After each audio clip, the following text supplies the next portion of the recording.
Washing paste, may double tanggaling formula. Tanggal ang sebo, tanggal ang bakterya. Pahit para walang bahid, linis fantastic sa beds. Alam plastic, number one ko to. Tanggaling-galing mo, Smart Dishwashing Paste. ACS.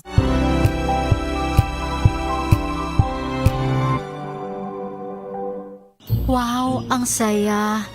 Isang barangay na labada, puro mancha pa. Goodbye, pahinga. Mommy, isang laba lang yan sa Pride Bar Blue.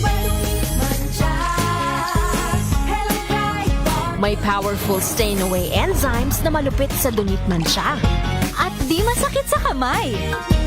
Isang laba lang yan. Hello, pahinga. Hello, Pride Bar Blue. ACS. Let us unbox MX3 capsule. Each box has 60 vegetable capsules that tested and proven to help reduce pain discomfort. 2 capsules daily with healthy diet and exercise. MX3. Tunay, natural, at original. Mahalagang paalala, ang MX3 capsule ay hindi gamot at hindi dapat gamiting panggamot sa anumang uri ng sakit. Amoy forever. Amoy LQ. Amoy New Cala Berry Blues. Amoy Cala, amoy good vibes. Sa lahat ng bagay, simula pa lang, siguraduhing max protection na. Kasi pag kulang ang proteksyon, baka madaling masira. Sa ngipin, dapat may max protection din. Max sa alaga ng unique toothpaste. With Max Protect Formula, help stop cavities before they start, while keeping breath fresh. Try unique maximum fluoride protection para max alaga, max protektado. ACS. Amoy forever. Amoy LQ. Amoy New Cala Berry Blues. Amoy Cala, amoy good vibes.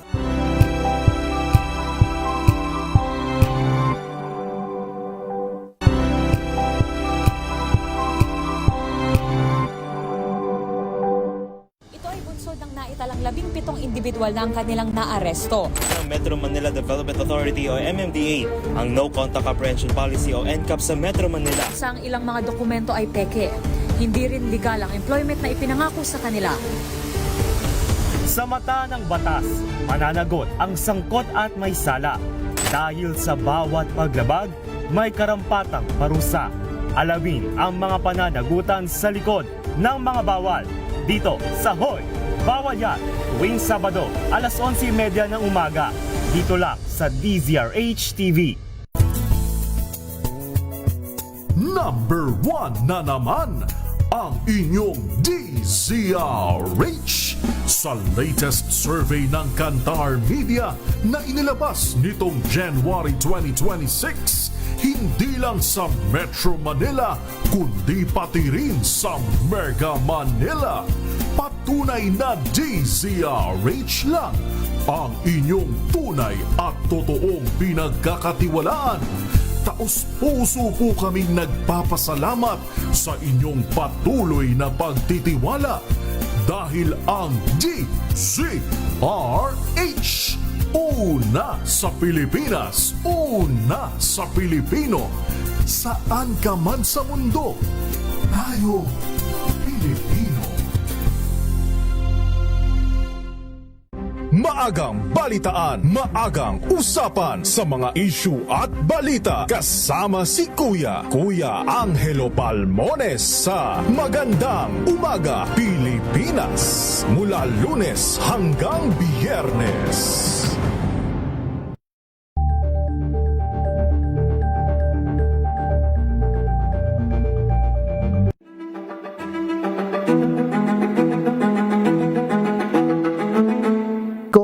Isang dating kongresista nagawa yung pong pagpatay sa isang gobernador, what more yung isa pong vice-presidente. So, hindi po pwede maliitin ng Kamara itong ganito pong mga bagay na ito. Walang batayan para sabihin na ito po ay joke only. At in fact, ang sabi niya nga doon, no joke, no joke, no joke.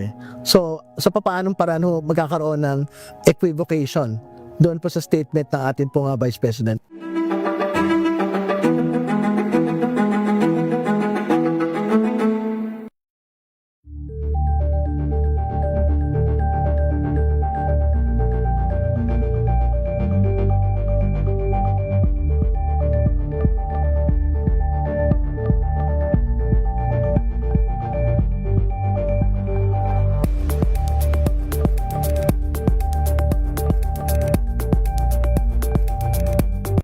Balang Anthony Taberna at Jerry Baha ang gigising sa inyong umaga dahil lalatay ang humahagupit na diskusyon at komentaryo Lunes hanggang Biyernes sa 2x2.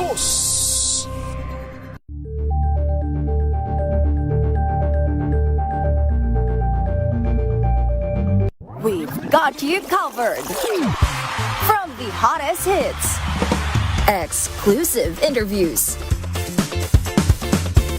kilig to the bones fan meet experience, and hataw performances of your favorite stars.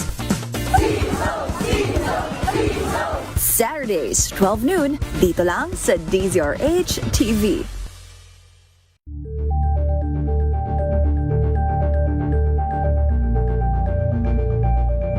Alamin ang mga maiinit na isyung pambayan, mga balitang kailangan mong malaman, usapin sa pamahalaan, politika, ekonomiya at kabuhayan. Ito ang mga dapat mong malaman, pakialaman at pag-uusapan dahil kayo ang tinig ng mamamayan dito sa Damdaming Bayan.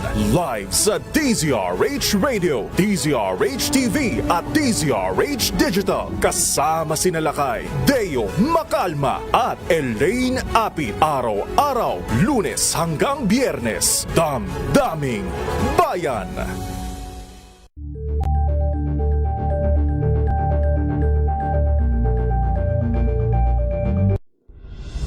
Tuloy-tuloy ang pagtulong, tuloy-tuloy ang pagseserbisyo at tuloy-tuloy ang balitaan kasama si May Binauhan sa Operation Tulong mula Lunes hanggang Biyernes.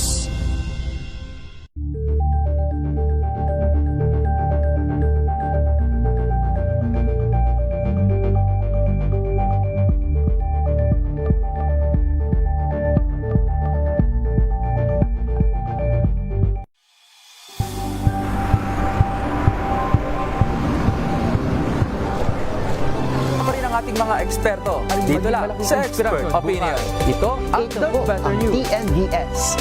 Trending and isang kwento, iba't ibang anggulo. Dito sa Point. Bawat pananagutan ating tatalakayin dito sa Hoy. Bawal yan. Filipino, dito lang sa DZRH TV, match of entertainment and lifestyle. Ito ang NBC TV Network News. Una sa Pilipinas, una sa Pilipino. Number 1 na naman ang inyong DZRH sa latest survey ng Kantar Media na inilabas nitong January 2026. Hindi lang sa Metro Manila, kundi pati rin sa Mega Manila. Patunay na DZRH lang ang inyong tunay at totoong pinagkakatiwalaan. Taos-puso po kaming nagpapasalamat sa inyong patuloy na pagtitiwala dahil ang DZRH, una sa Pilipinas, una sa Pilipino. Saan ka man sa mundo, tayo Pilipino. Curious ka ba sa maraming bagay? Kami na ang bahala dyan. Aalamin, tutuklasin at bibigyang linaw namin ang mga katanungang bumabagabag sa inyong isipan. Sa programa kung saan ang bawat sagot ay galing lamang sa mga eksperto. Ang Expert's Opinion, tuwing linggo 3:00 ng hapon, dito lang sa DZRH TV.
forever. Amoy LQ. Amoy New Kalat Berry Blues. Amoy kalat, amoy good vibes.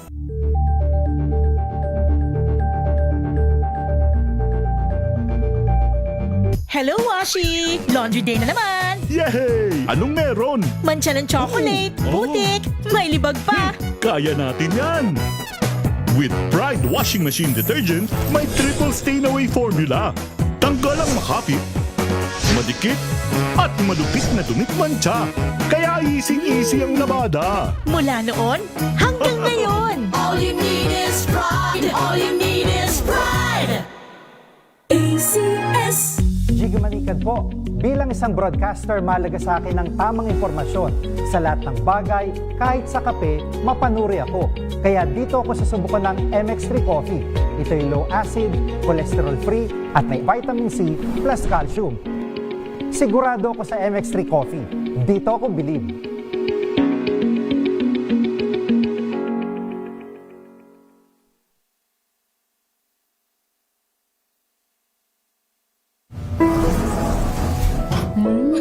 Amoy forever.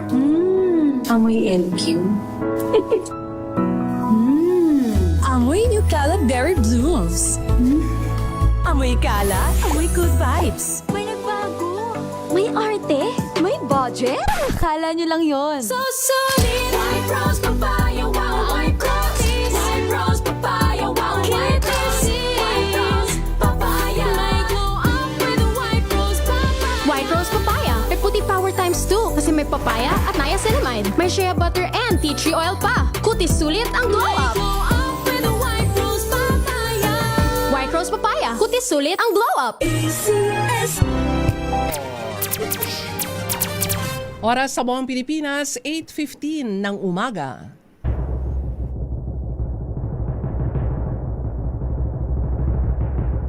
At ang mag-uwi ng Golden Dove para sa Best Public Affairs Program Host ay si Milky Rugonan, DZRH. Ito na ang 28th KBP Golden Dove Awardee, Best Public Affairs Program Host, si Milky Rigunan sa Isyung Pambayan. Isyung Pambayan, pagtalakay sa mga kaganapan sa ating kapaligiran. Isyung Pambayan, palatuntunang nagbibigay daan sa pananaw ng taong bayan. Isyung Pambayan. At ngayon, narito ang lingkod ng bayan, Milky Rigunan. Isyung Pambayan. Here comes the sun, doo-doo-doo. Here comes the sun, I say it's alright. Magandang umaga, Luzon, Visayas, Mindanao. Kamusta po kayo, Pilipinas? It's been a long, cold, lonely winter. Little darling, Kamusta ang mga motorista natin na pumipila sa mga gasoline station? Alam nyo naman na sunod-sunod ang gagawing pagtataas ng presyo ng mga produktong petrolyo. Pero bukas, inaasahan na pagtitibayin sa Kamara ang panukalang bigyan ng emergency powers si Pangulong Bongbong Marcos para matugunan ang mga problema ng bansa epekto ng krisis sa Middle East. Alam nyo naman kapag merong mga problema ho sa usapin ng pandaigdigang kalakalan pagdating ho sa presyo ng produktong petrolyo, ay chain effect po ito. Pagtaas din ng presyo dito po sa Pilipinas. At pakiusap po natin na huwag sasamantalahin ng napakarami hong mga negosyante. Partikular, yung mga may-ari po ng mga gasoline station. Yung mga retail gasoline station na ngayon pa lamang nagtataas ng presyo, pagkataas-taas ng presyo ng produktong petrolyo. Ako po si Milky Rigunan, samahan po ninyo hanggang alas 9 ngayong umaga at dahil ang House Committee on Ways and Means ay talaga man pong nagdoble kayod para maipasa ang panukalang mabigyan ng emergency powers si Pangulong Bongbong Marcos. Unahin ko na muna ang Deputy Speaker at syempre ang Chairman ng House Ways and Means Committee, kinatawan ng Marikina City, Congressman Miro Kimbo. Kong Miro, magandang umaga. Welcome sa Isyong Pambayan. Magandang umaga, Milky. Magandang umaga sa inyo mga nakikinig po. Magandang umaga, Kong Miro. Unang-una na pagtibay na ito sa second reading. Ano pong inaasahan po natin bukas sa plenaryo kaugnay ng pagbibigay ng emergency powers kay Pangulong Bongbong Marcos? Well, tulad po as is practice, dahil sa third reading, hindi na ito pwedeng mabago. We expect that it will receive bipartisan support. Ibig sabihin, kahit po yung mga kasama natin sa minorya doon sa huli pong viva voce voting, wala ho ako nadinig na objection. So, we anticipate that it will be approved by tomorrow without any hitches po. Kasi inaasa naman talagang susuportahan po ito, mahalaga itong panukalang batas na ito. Kung Miro, sinubaybayan namin yung dalawang hearing ng House Committee on Ways and Means kung saan ikaw ang chairman. Mayroong mga nagsasabi po doon, kinatawan ng mga oil company, Petroleum Association, ang sinasabi nila, kapag binigyan si Pangulong Marcos, halimbawa ng kapangyarihan na emergency powers, ay hindi po agad-agad magre-reflect yung pagbaba ng presyo ng produktong petrolyo. Paano po ang paliwanag at makakadagdag po ba itong ibibigay na kapangyarihan ng Kongreso para pag once na na-assign into law itong panukalang batas na ito, agad-agad mararamdaman ho nating mga motorista ang pagbaba ng presyo? Well, yun po ang ating ipinaglalaban. Nakaagad ay agad-agad ito maramdaman dahil yun naman talaga ang purpose ng batas at yun naman ang purpose ng Pangulo is magkaroon ng immediate effect. Meron lang hong isang maliit na usapin, yung issue kasi ng excise tax, binabayaran po ng mga oil companies ahead. Ibig sabihin po, hindi katulad ng VAT na binabayaran po ito ng consumer kapag binili po niya doon sa gasolinahan. Ang excise tax po, binabayaran po yan ng oil company o ng oil importer kapag ini-import niya. Bago pagdating po niyan sa pier, saka po niya binabayaran. So in short, ina-advance po niya yung amount.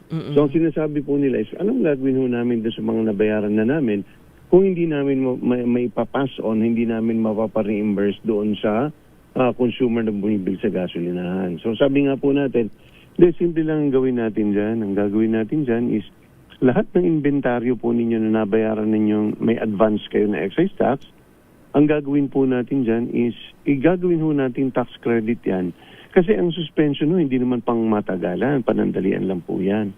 So as soon as the suspension is actually lifted, whatever excise taxes that they have paid initially, na hindi po nila kaagad na ipasa sa consumer during the suspension period, i-credit po natin yun pagdating ng oras. And the reason for that is, gusto natin immediate kasi otherwise, hindi po natin maramdaman yung full effect ng batas kung slowly po nilang gagawin base sa kanilang inventaryo. Oo. Lalo na kung Miro. Opo, I think it's a fair arrangement for everybody. Lalo na kung Miro, kung napakarami na halimbawang naangkat na produktong petrolyo, kung pagbibigyan natin, teka muna, ubusin ho muna namin bago kami makapagbaba ng presyo. Hindi naman siguro natin agad na kumbaga ay matatamo yung layunin ng emergency powers ni Pangulong Marcos. Pakipaliwanag ko, Miro, halimbawa yung tax credits para ho sa mga oil companies, yung mga umangkat ng kanilang produktong petrolyo.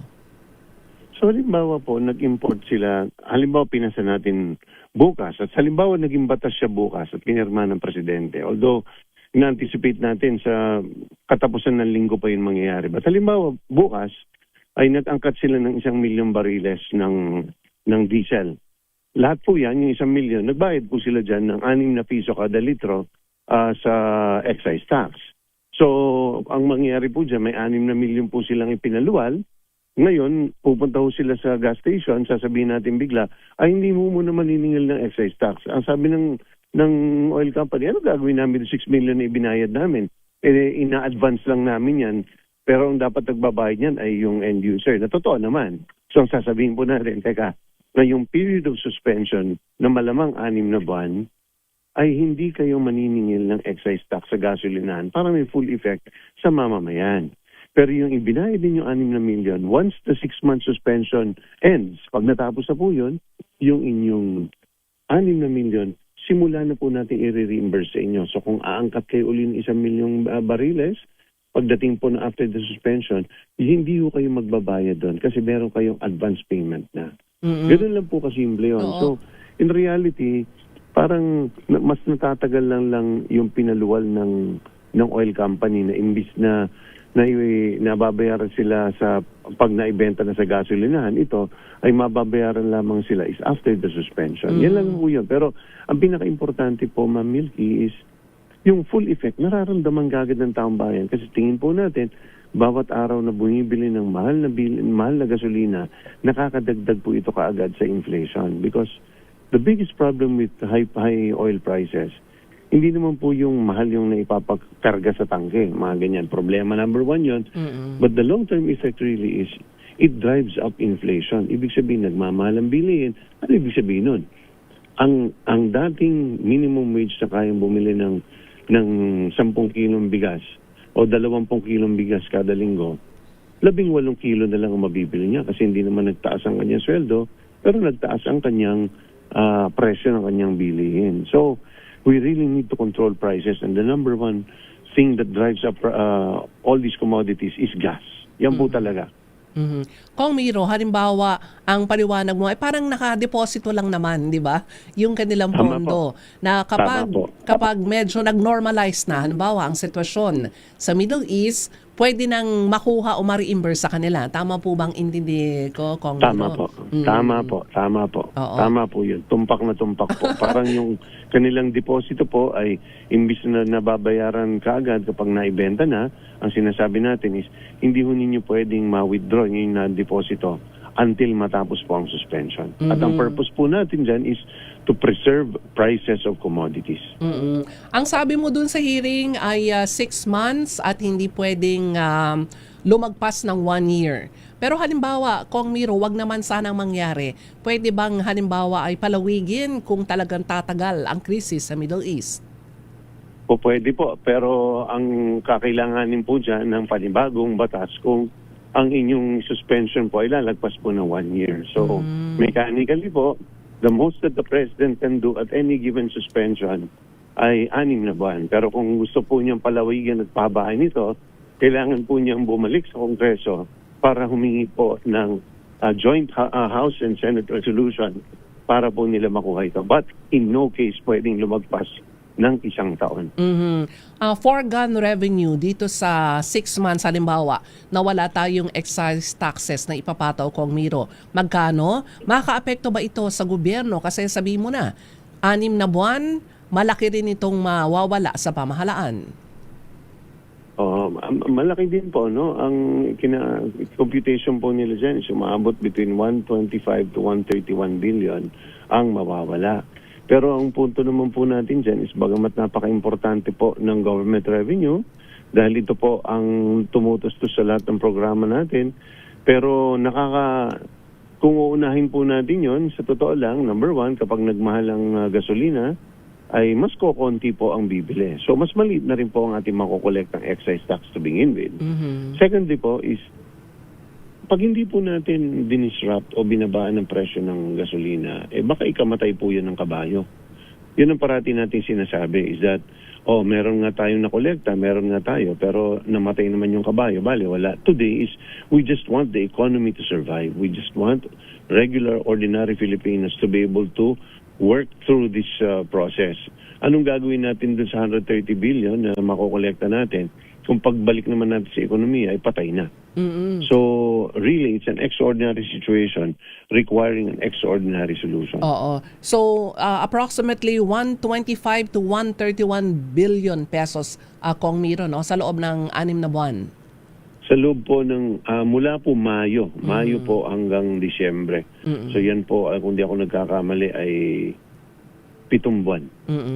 doon din sa hearing ng iyong... Walong buwan pala, walong walong buwan. Sorry po. Oo. House Committee on Ways and Means na pinamumunuan mo, Kong Miro, ay sabi mo, itong emergency powers, of course, short term lang ito, 6 months, at ayaw nating palawigin ng mahigit pa sa 1 taon. Binabanggit mo yung oil deregulation law, matagal na itong panawagan din ng transport sector. May pag-asa ba itong ma-repeal, kumbagay maibasura dahil ang lumalabas so ngayon maraming taon na ang nagdidikta ng presyo, mga oil companies?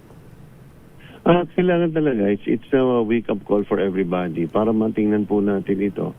Para ano pa yung, kasi effectively yung oil deregulation ay halos sinuko na ng gobyerno yung anumang pamamaraan para makontrol niya o magkaroon tayo ng impluensya pagdating sa presyo at pagpapatakbo ng industriya ng gasolina. Now, sabi ho natin is number 1, in times of emergency or extraordinary price increases, kailangan may power ang gobyerno. Kasi kumbaga, meron nga po sa panahon po ng gera, panahon po ng lindol, nagkakaroon ng power ang gobyerno para magkaroon ng price caps, halimbawa, to be able to control supply, to prevent yung pagsasabwatan. Nawawala po ito Bagamat nandiyan po ang Philippine Competition Commission na meron din power to be able to discipline, investigate, and impose penalties para nagsasabwat ang mga kumpanya. Mahinang-mahina pagdating po sa usapin ng petrolyo. So, yan isang bagay na kailangan po nating i-reform at tingnan. Pangalawa po, kailangan po talaga natin itulak na po itong ating petroleum reserve program. Ang ibig sabihin po nito is ang gobyerno dapat may nakaimbak na gasolina na ilang daang litro na nakatago sa either sa Pilipinas o sa ibang bansa. Pero mas ideal na sa Pilipinas para nagkakaroon po tayo ng oportunidad na in situations like this, na number 1, maaaring magka-supply issue, meron tayong matatalikuran o mapupuntahan. Pangalawa, yan din po ang ating kasangkapan laban po sa mga petroleum companies na maaaring magsabwatan. Pwede mo natin sabihin, nagsasabwatan kayo, ang taas yun ng presyo, ibabagsak namin itong daang-daang litro ng gasolina, diesel, dahil sa ginagawa ninyo. Pag alam nilang may capacity ang government to intervene that way, they will be more careful in getting into activities that lead to collusion or sabwatan. Kasi halimbawa, pag alam ng mga oil companies na meron tayong reserve, at patuloy silang magtataas, mapipilitan ng pamahalaan. Halimbawa na sila yung maglabas ng produkto para hindi tumaas masyado yung petrol. Pero ito ba yung magagawa kung hindi ito na repeal yung oil deregulation law? Dapat magkasama ito, di ba, Kong Miro? Opo. Pero ito pong Petroleum Reserve Program, wala pa po ito Kasi mangangailangan po ito ng budget, mangangailangan po ito ng iba't ibang sistema o pamamaraan kung paano matitrigger. So, it will really require a law. At may nakapending po tayong bills na patungkol dyan. Tingin ko, isang bagay po ito na kailangan din po nating i-fast track. Ayun, mas magandang madaliin natin to dahil alam mo na, Kong Miro, ang mga sitwasyon ngayon, hindi natin makokontrol, lalo na sa mga bansa sa Middle East. Alam ko, Kong Miro, ikaw ay papalo ngayong umaga, pero bilang miyembro at pinuno pala, chairman ng House Committee on Ways and Means, ang gumagawa rin ng paraan para maibaba ang presyo ng produktong petrolyo o maiwasan ang impact nito sa ating mga kababayan. Baka meron kang panawagan sa ating mga kababayan ngayon, lalo na yung mga nagsasamantalan na ngayon pa lang, nagtataasan ng presyo, hindi lamang ng produktong petrolyo, pati mga basic commodities.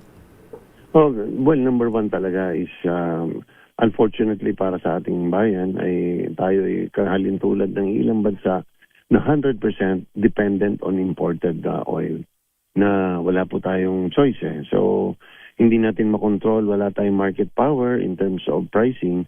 So, the only way we can intervene is by removing taxes as well as other costs na gobyerno po ang nag-i-impose. So, ito po ang ating isang hakbang. Pero pinaka-epektibo po talagang paraan ay ang direct subsidy program na sinisimulan na po ngayon ng ating Pangulo pagdating po sa pinaka-affected na mga sectors. Pero panawagan po natin sa ating mga mamumuhunan, mga kapitalista, lalo po yung mga nasa petroleum industry, ay sana po na kung meron yung pagsasamantala sa ganitong klaseng panahon, ay dapat may kalalagyan po yan sa susunod na buhay ho ninyo kapag ito'y pinagsasamantala ninyo. Dahil ang pinaka-apektado rito, hindi naman po yung mga may-ari ng mga sasakyan. Ang pinaka-apektado po rito, sa totoo lang, yung mga taong, especially minimum wage earners na eksakto lang ang sinusweldo para mapakain ng pamilya. Yan po ang mga maapektuhan dahil tataas po ang presyo ng bilihin kapag tuloy-tuloy ang pagtaas po ng presyo ng gasolina. At Kong Miro, paulit-ulit ka rin protektahan hindi lamang yung mga vulnerable sectors kundi ang middle class kasi di ba tayo yung kami pala ang tayo hindi tayo binibigyan ng ayuda pag tumaas ang presyo, di ba? Papaano dapat nating nabibigyan ng kumbaga ay tulong din ang middle class? Yun ang gusto rin natin, Kong Miro. Alam mo, ito talaga yung programa na wala ang gobyerno. Sabi ko nga, pinaka-epektibo talaga is yung direct subsidy program para sa affected sectors. Unfortunately, meron po tayo sa... Hello? Yes, Kong Miro, go ahead. Meron po tayo sa Poorest of the Poor, yung po yung 4Bs program natin. Meron po tayo para sa mga manggagawa sa transportation, pag TODA po, yan po dinadaan sa DILG. Kapag sa mga jeepneys po, dinadaan po yan sa DOTR. So usapin naman po ng mga magsasaka, may programa din po ang DA. Sa mga mangisda, meron din po sila. Pero yung lower middle class, ito po yung mga tao, pamilya na just slightly above the poverty line. Yung nandun lang talaga sila sa bingit ng sila po ang tatamaan dito. Dahil yung mga may hirap, mararamdaman nila lalo yung hirap, pero ito pong hindi may hirap, ito po yung malalaglag below the poverty line. So, kailangan ho talaga natin ma-address itong mga concerns, itong mga ito, at magkaroon talaga tayo ng isang ayuda program. Pero unfortunately, ang ating national ID system sana ang pinakamaganda dyan, hindi kinakabitan po yan ng economic status ng Pilipino. Pero kailangan po yan makuha na rin po natin para na-address din po natin ang sector na ito. Hindi na kita abalahin na Kong Miro. Alam kong magti-tee off ka na, pero regards kay former Congresswoman Stella Kimbo. Magandang umaga po. Magandang umaga, Milky. Salamat po sa pagkakataon. Anytime po. Maraming salamat po. Maraming salamat. Ang kinatawan ng Marikina City House Deputy Speaker at Chairman ng House Committee on Ways and Means, Congressman Miro Kimbo.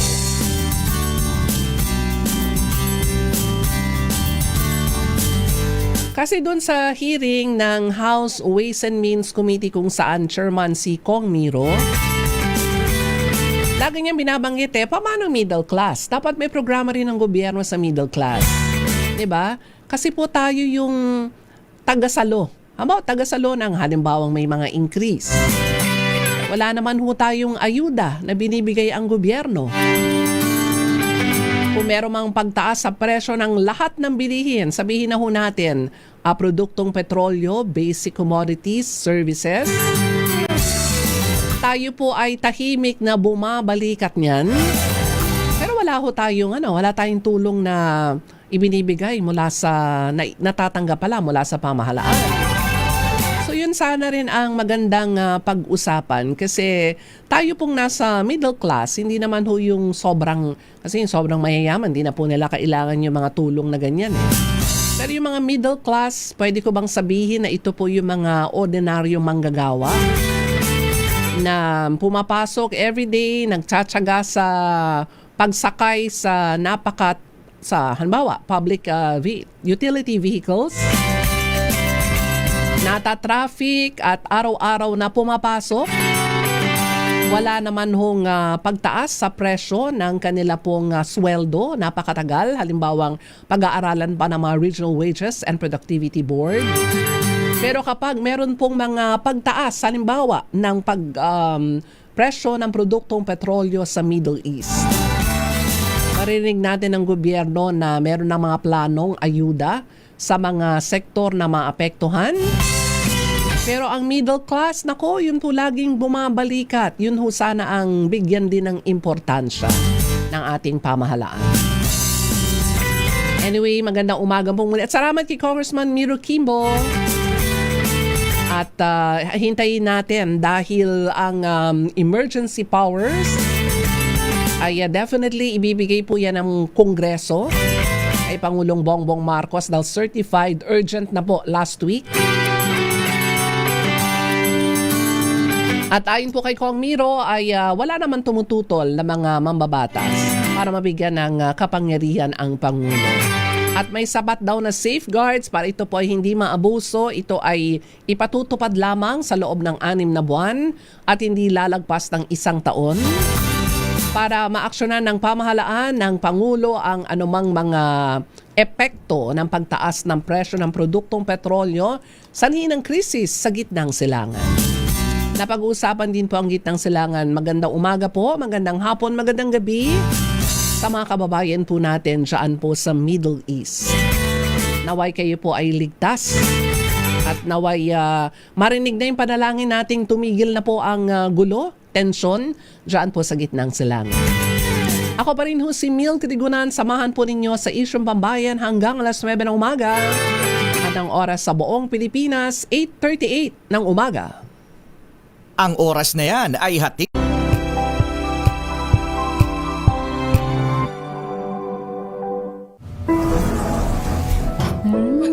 Amoy forever. Amoy LQ. Amoy New Caleb Dairy Blues. Amoy kalat. Amoy good vibes.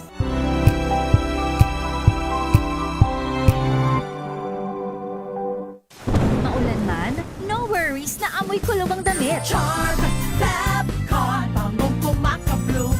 Tanggal amoy kulog sa bango ng charm. Kaya gamit ko, Charm Fabcon with Bloom Fresh Technology. Kills 99.9% of kulob-causing bacteria.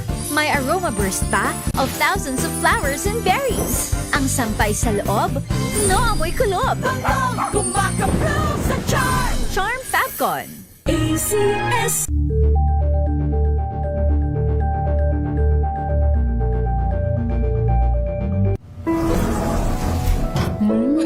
Amoy forever. Amoy LQ. Amoy New Caleb Dairy Blues. Amoy kalat. Amoy good vibes.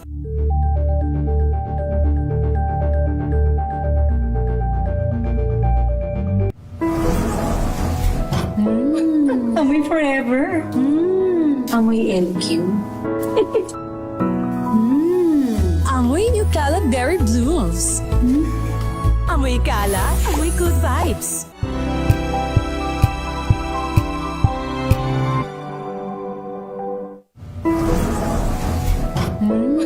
Amoy forever.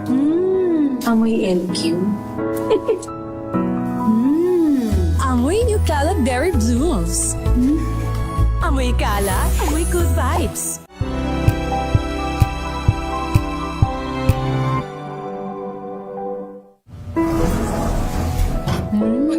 Amoy forever. Amoy LQ. Amoy New Caleb Dairy Blues. Amoy kalat. Amoy good vibes.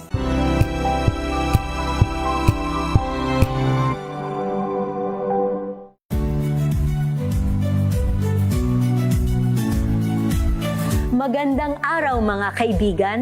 Ito po ang inyong balerina ng bayan, si Lisa Makuhay Lizalde, na nag-aanyaya sa inyong samahan kami at ang aming mga espesyal na panauhin para sa kalahating oras ng masayang kwentuhan sa aming programang Art to Art, kung saan ang usapang sining at kultura ay para sa lahat.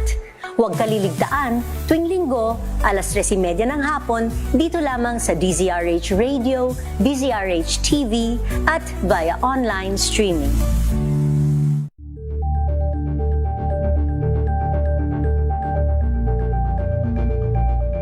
Ito ay bunsod ng naitalang 17 individual na ang kanilang naaresto. Ng Metro Manila Development Authority o MMDA ang No Contact Apprehension Policy o NCAP sa Metro Manila. Sa ang ilang mga dokumento ay peke. Hindi rin legal ang employment na ipinangako sa kanila. Sa mata ng batas, mananagot ang sangkot at may sala Dahil sa bawat paglabag, may karampatang parusa. Alamin ang mga pananagutan sa likod ng mga bawal dito sa Hoy! Bawal Yan! Tuwing Sabado, alas 11:30 ng umaga. Dito lang sa DZRH TV.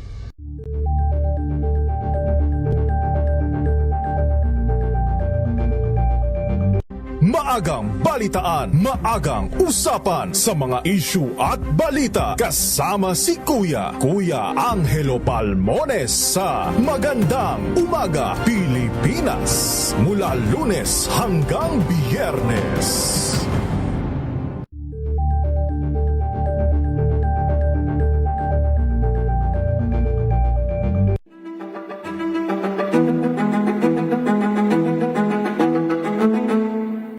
Isang dating kongresista nagawa yung pong pagpatay sa isang gobernador, what more yung isa pong vice presidente. So, hindi po pwedeng malitin ng Kamara itong ganito pong mga bagay na ito. Walang batayan para sabihin na ito po ay joke only. At in fact, ang sabi niya nga doon, no joke, no joke, no joke eh. So, sa papaanong paraan ho magkakaroon ng equivocation doon po sa statement ng ating pong Vice President.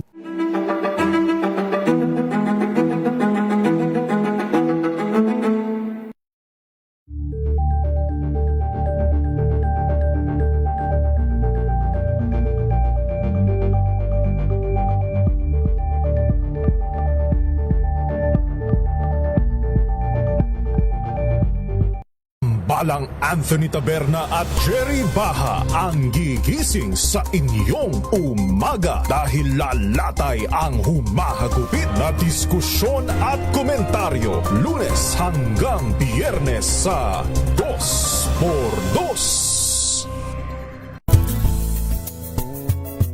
Number 1 na naman ang inyong DZRH sa latest survey ng Kantar Media na inilabas nitong January 2026, hindi lang sa Metro Manila kundi pati rin sa tunang isyung pambayan.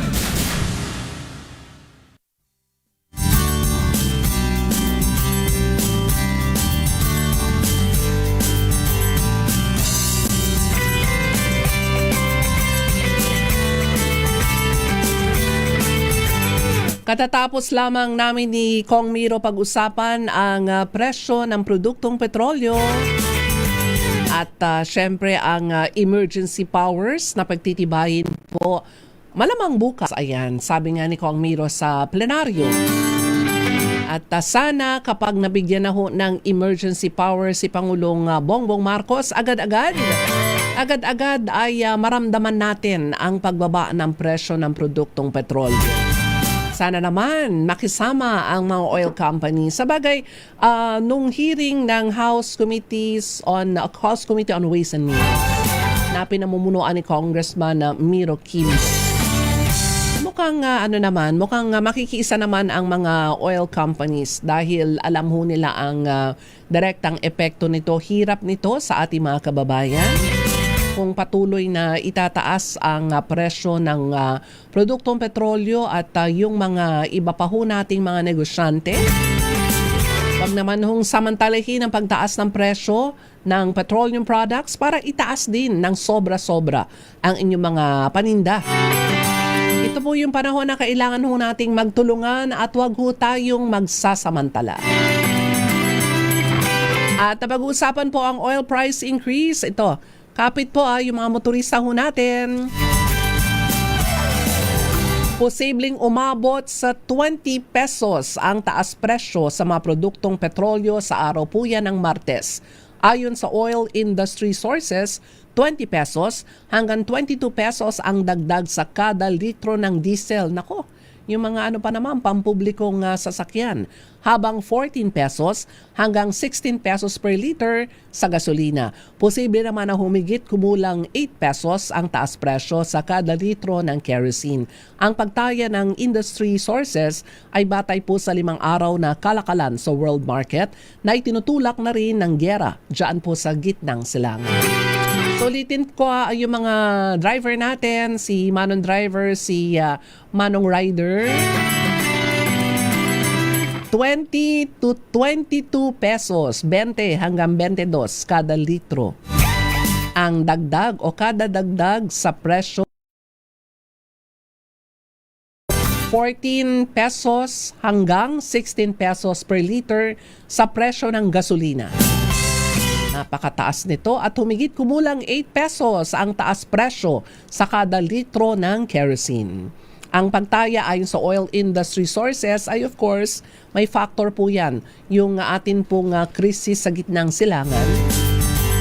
At alam na natin na tuwing araw ng Martes, merong pagbaba na katiting at merong pagtaas ang napakalaki ang mga oil petroleum sources tuloy. Yung mga yung mga gasolinahan. Kaya ang tanong ho dun sa hearing ng Committee on Ways and Means, wala bang sabuatan? Bakit pag araw ng Martes, sabay-sabay kayong nagtataas ng presyo, at pagkatapos ay pare-pareho yung presyo ng produktong petrolyo. Pero sasabihin naman ng mga resource person mula sa mga kumpanyang langis, wala ho kami sabuatan . Pero alam na ho natin tuwing Martes, either magbababa ho sila ng kakarampot o magtataas ng napakataas sa presyo ng produktong petrolyo. Anyway, congratulations pala dyan sa Antipolo. Nanalo po ang anak ni yumaong Congressman Romeo Acop. Alam niyo po ay si Kong Romeo Acop ay na-cover ko 19 Congress at kalahati nitong 20th Congress. Ay nandun po ang aking respetong napakagaling na kinatawan ng Antipolo. Pero naiproklama na po si Philip Conrad Docbong Acop bilang bagong kongresista ng 2nd District ng Antipolo City. Nakuha si Acop ng 60,051 votes sa isinagawang special election ng Commission on Election. Natalo niya ang kalaban na sina Dandin Infante, Reden Liaga, Maria Trinidad Galang, Nathaniel Lobigas at Erwin Paulo Tapales.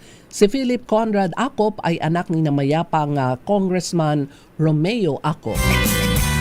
So, Congressman Doc Bong, salamat po at congratulations. At may mga ilang buwan pa para siya ay umupo sa Kongreso under 20th Congress. Pero matagal-tagal pa pala dahil pupunan naman niya yung nabakanteng pwesto ng kanyang namayapang ama. Sa pagbalik pa rin ho ng isyong pambayan, meron na lamang ho tayong 10 minuto bago sumapit ang alas 9 ng umaga. Ilan pa rin ho mga balita at mga mensahe sa pamagitan po ng Facebook Live ng DZRH. Ako pa rin ho si Milk Rigunan. Babalik po ako sa isyong pambayan. Ilan ho muna ang mga paalala.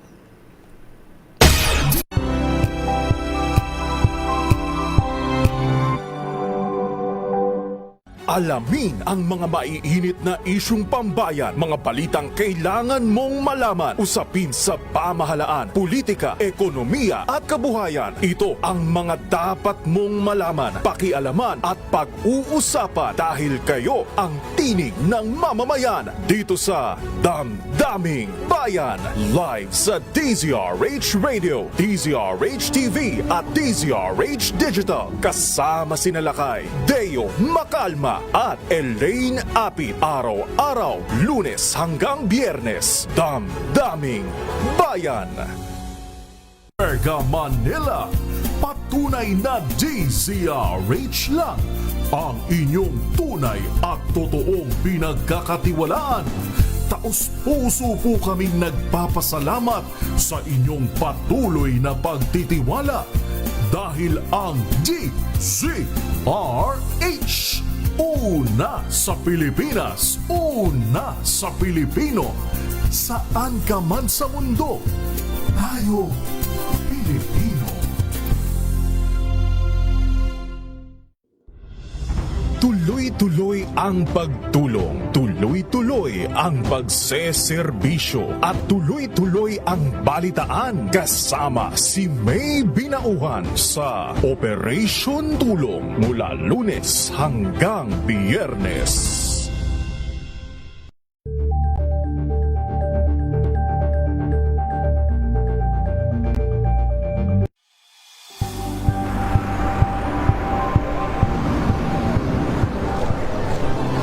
Ating mga eksperto dito lang sa Expert Opinion. Ito ang The Better News. TNVS. Trending and sa kwento, iba't ibang anggulo. Dito sa Point. Bawat pananagutan ating tatalakayin dito sa Hoy, Bawal Yan. Pilipino, dito lang sa Deezer TV, matchable entertainment and lifestyle. Ito ang MBC TV Network News. Una sa Pilipinas, una sa Pilipino.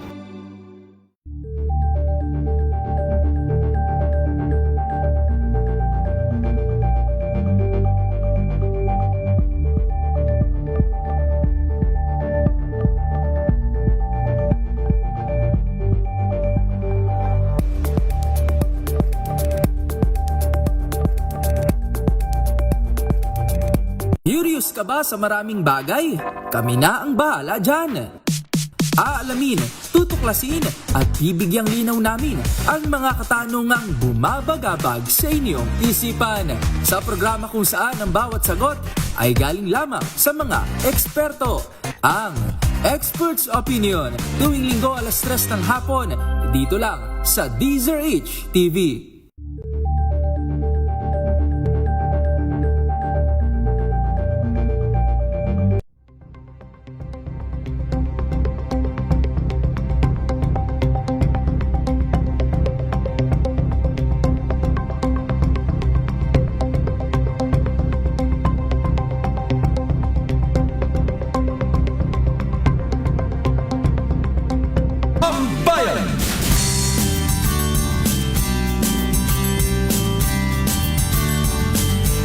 Meron na lamang ho tayong 6 na minuto bago sumapit ang 9:00 ng umaga.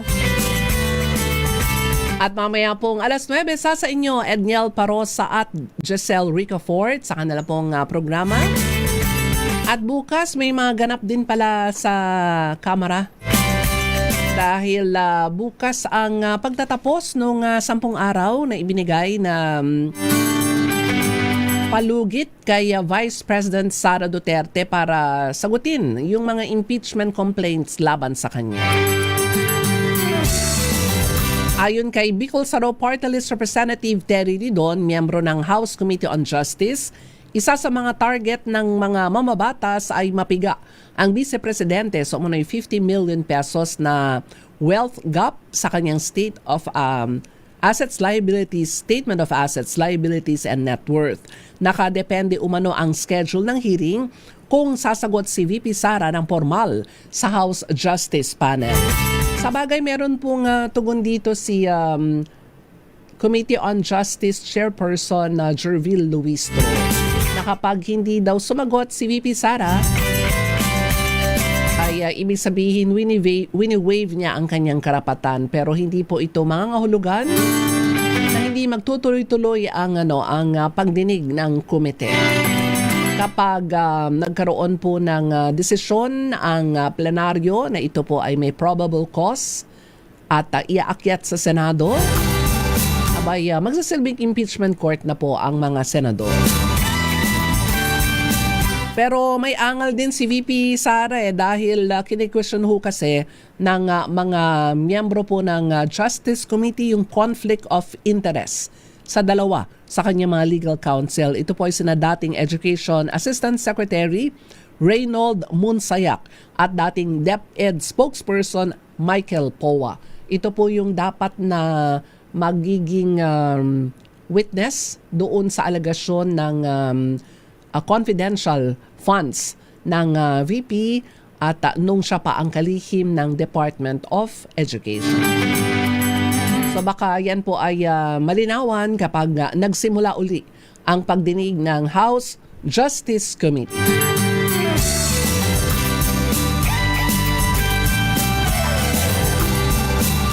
Dahil pa rin ho sa pagtaas ng presyo ng produktong petrolyo ay magsisimula na ng pamimigay ng ayuda rin ang DSWD, 5,000 pesos kada ayuda sa unang batch ng tricycle drivers dito po sa Metro Manila.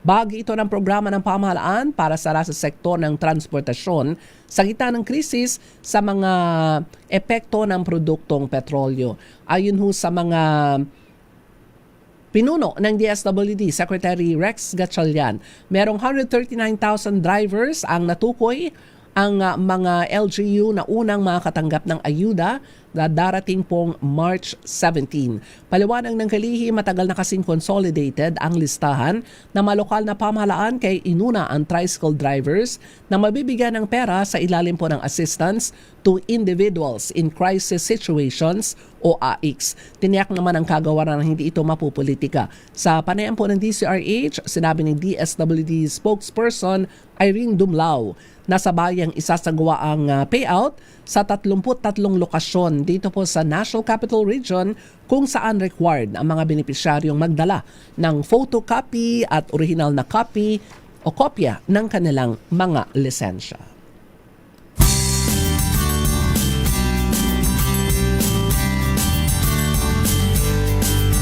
Dahil pa rin sa krisis sa Middle East, nako, bagsak ang halaga ng piso kontra dolyar. Itinuturing itong panibagong record low ang piso ng Pilipinas kontra sa US dollar sa gitna ng nangyayaring tensyon sa Middle East. Nagsara ang palitan ng 59 pesos and 74 centavos kada isang dolyar mula sa 59 pesos and 39 centavos noong araw po ng Huwebes. Ito ang 2 beses nang sumadsad sa historic low ang halaga ng Philippine peso sa loob lamang ng isang linggo. So napakababa ng halaga ng piso po natin. Halos magsi-60 pesos na ang halaga ng o kaya ay palitan ng piso kontra sa dolyar. Para lamang halaga ng halaga lang ng petroleum products, hindi po ba patuloy na bumabagsak ang presyo ng halaga ng piso ho natin kontra dolyar at patuloy din ang pagtaas ng presyo ng produktong petrolyo. At sana po magawa ng paraan, sumunod ang mga oil company. Imagine there's no heaven.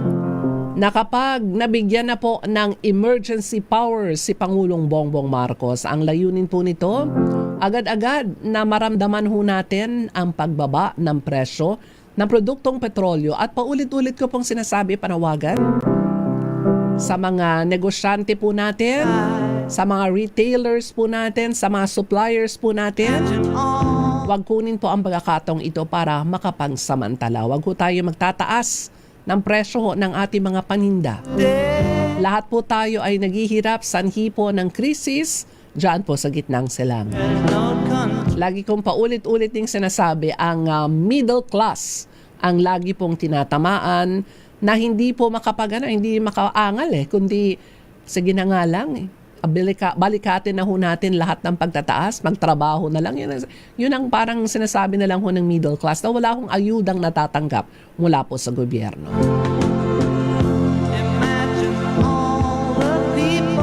God willing, babalik po ako next Sunday, ganap na alas 8 hanggang alas 9 ng umaga sa Isyong Pambayan. Patiin ko pong muli ang mga kababayan po nating nasa iba't ibang panig po ng mundo at nakatutok sa DZRH.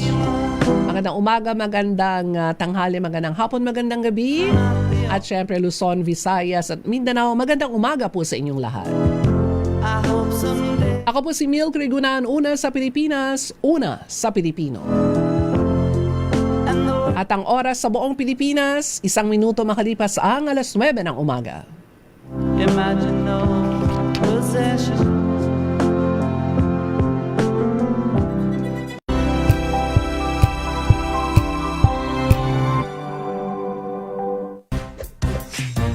Ang galing-galing mo, Smart dishwashing paste ko, pritong ulam na masebo, plato o kaldero, tanggaling for everyday. Ganyan pag Smart ang dishwashing paste. May double tanggaling formula. Tanggal ang sebo, tanggal ang bakterya. Pahit para